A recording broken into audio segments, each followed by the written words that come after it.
What's going on, everybody? Welcome back. If you're new here, hit that subscribe button. It's the Men of Border Sports channel. Big Mike repping us right here. We love that. Shout out to Big Mike Rader. He's here with us again. And I'm It's AG400. You can follow us on Twitter at MOO_sports. And like I said, please subscribe here. We're going to be winning bets all season long. Hit a little rough patch in the last week or so, but our track record speaks for itself. So we're not going to stay on that that losing streak for long. We're going to get it right here, hopefully. And also subscribe to Big Mike Raiders channel as well. He does great Raiders analysis. Even if you're not a big Raiders guy or a Raiders fan, it's just football knowledge that he gives out over on that channel. So always good to tune into those. That link is in the description box as well. Without further ado, let's talk about this Eagles game here. We got the Eagles -4 going to LA, take on the Rams at SoFi Stadium. The over-under set at 50 points. Now, I went into this thinking, all right, the Eagles got to trip up at some point. They haven't been playing very well. Yep. But they've been winning. They've been, keeping the games, competitive, but winning all of them. So it's good. They've been tested late game situations. They went to overtime last week, but they're still, they came out of that unscathed, which is great. It's kind of like our money line parlays this year. You know what I mean? There's been a whole lot of sweating, but we're unscathed. We're 4-0. So if I'm the Eagles, I mean, there's a letdown spot somewhere on this schedule. It's got to happen, right? And I came into this thinking, the Rams might be one of those. It might be a good matchup to get that done. The Rams are the only team that really, really played the 49ers close so far. And right now the 49ers look like the best team in football. Talk me off of the ledge, though, if you think I might be on the wrong side here. I'm thinking Rams, but the +4 scares me a little bit. I haven't seen too much out of them that makes me think that they can really hang with the top dogs consistently.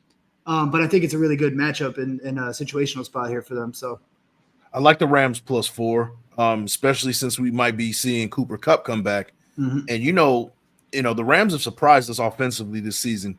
We were talking a little bit about Kyren Williams.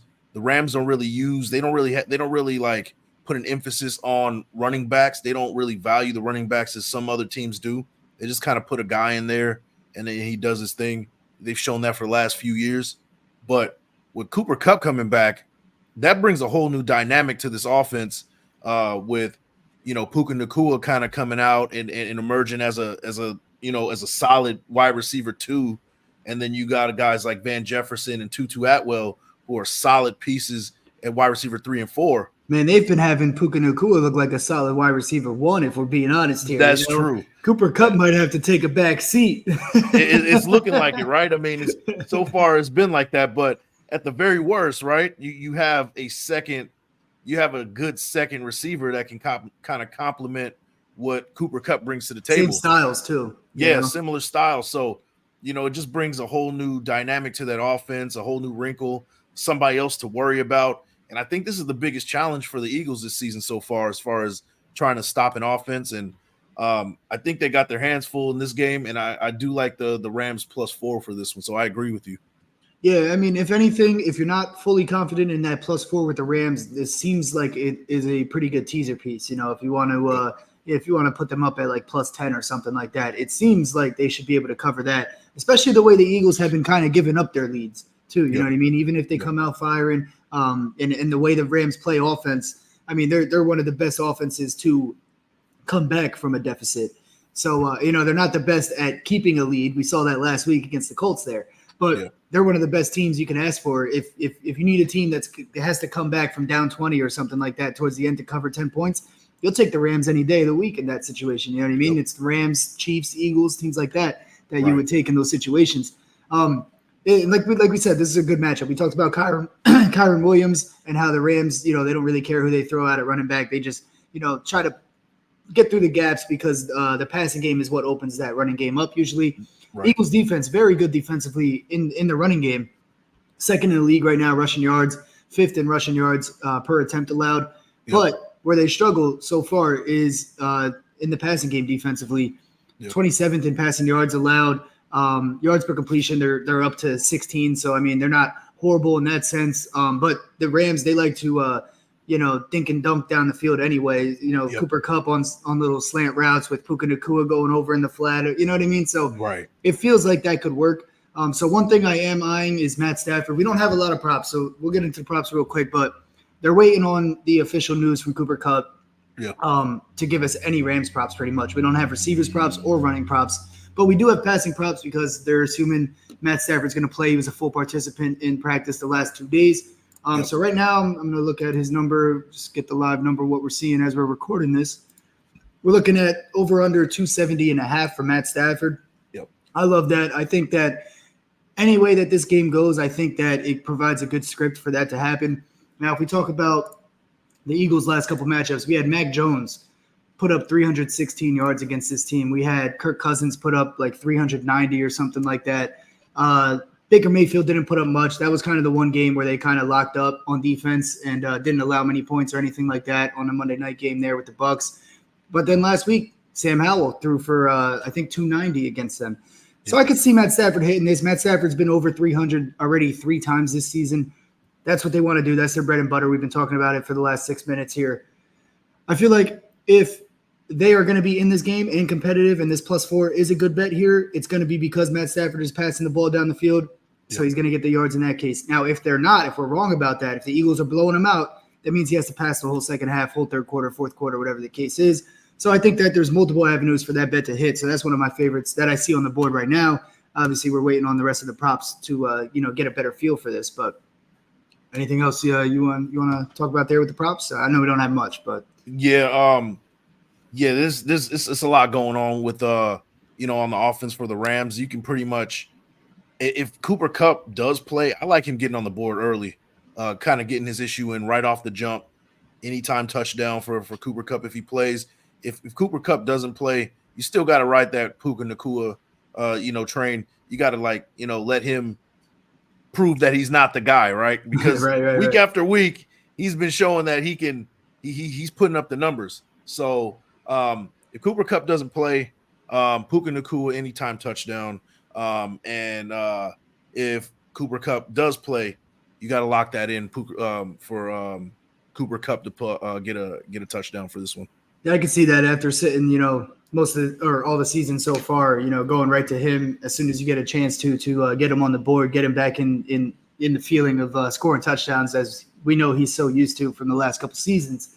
So yeah, I can definitely see that. I think that's a good look. I feel like he is going to play. I mean, it's looking towards that. He was a full participant in practice on Thursday. So we shall see. But yeah, no. So I like that. The other prop I'm looking at in this one is each team to score 1 passing and 1 rushing touchdown. That's plus 150 on FanDuel as of right now. I'm leaning towards that. I think it's a good bet. Jalen Hurts is good for either running one in or maybe they'll give it to DeAndre Swift since we were talking smack about him again. Yeah. But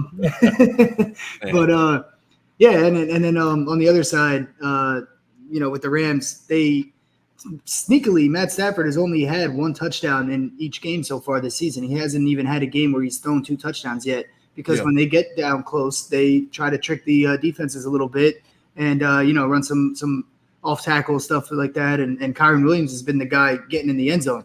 But like we said, if Cooper Kupp is back, we like him to catch one. We like Puka Nacua, so they're going to get involved. I think they get a passing and a rushing. And then obviously, you got A.J. Brown, Dallas Goedert, Devontae Smith. The list goes on who can catch a passing touchdown from Jalen Hurts. So I think that's a good bet. I think both teams definitely do that. I could see this game turning into a little bit of a shootout. It's a little high, but I would lean towards the over. I wouldn't ever recommend or want to even look at taking an under with these two offenses here. Especially the way the Eagles defense has not really been locking up at all this season. So, I would lean the over. It's a little high, though. I don't know if I love it, but I definitely like it. Yeah. Now, I don't have the stats right in front of me for last week with the Rams versus Richardson, the quarterback for the Colts. But they're facing a similar quarterback who can take off and get yards too, right? So depending on what Richardson did in that game, you can kind of be like, okay, well, maybe that's a trend. Maybe they're giving up, yards off the, from the quarterback and rushing. The over-under for Jalen Hurts is 41.5 for rushing, according to DraftKings. So maybe that's something to consider, even without looking at what's going on with, from the previous game, trying to get like a pattern or something like that. That'd be something to consider. Yeah. So Yeah, I got it right here. So Anthony Richardson, for some context, 10 carries, 56 rushing yards, and a touchdown Yep. last week. So, yeah, I mean, I could see it. I mean, Jalen Hurts, that's one of those, like we've been talking about, it's kind of an auto bet, especially for a touchdown, because, Yep. if they get down to the goal line, that's where they're going. Yep. We saw, and that might be a thing with the Bears coming soon. We saw them do it a couple times last night. Yeah. They were successful with it. My one Giants friend, he's sitting there like, why can't we do it? We tried it and we got stuffed. I'm like, well, yeah, your quarterback doesn't squat 600 pounds, brother. I don't know what to tell you. There you go. That's right. But hey, yeah. So yeah, I mean, I could definitely see it. I could definitely see the over on the rushing yards too. You're right. That was a great point. Very similar running back situation there, or quarterback situation there. Quarterback playing running back situation there. Yeah, and the difference between the two is that Jalen Hurts is a lot more polished. This is what, third year in the league. Yeah, exactly. And he can break down a defense. He can read defenses a lot more, and he chooses the right spots to kind of go take off on, and even the design plays for him. He's just more, I wouldn't say he's more dynamic than a Richardson, but just more polished and has more, he has that more pro kind of experience, and finding holes and taking off and taking advantage of a defense. So I like it. I like that 41.5 a lot over for Jalen Hurts. Yeah, and one other thing to consider, he also has the better weapons, so he has a much easier time passing the ball and a lot. I mean, there should be more attention on Jalen Hurts than Anthony Richardson, but because of how their offenses are with the personnel they have, there's a lot more attention going elsewhere for Philly. So, so he's definitely got a chance to like sneak right through on that. And it adds up with the Rams defensively as well. We haven't really talked much about the Eagles offense versus the Rams defense yet because we were stuck on Stafford there. But Rams defense, they've been playing really well in the passing game. They're 7th in passing yards allowed, and not as great. They're like towards middle of the pack, 15th in rushing yards allowed. So that is somewhere that the Eagles can attack. We know they've been doing that all season as they are number 2 in rushing yards on offense right now, and not doing amazingly in the passing game so far this season. One area that they could attack is the Rams have been prone to giving up big passes so far this season. They're averaging 10.6 yards per completion allowed right now, and that's bread and butter for an A.J. Brown or a Devontae Smith flying down the field.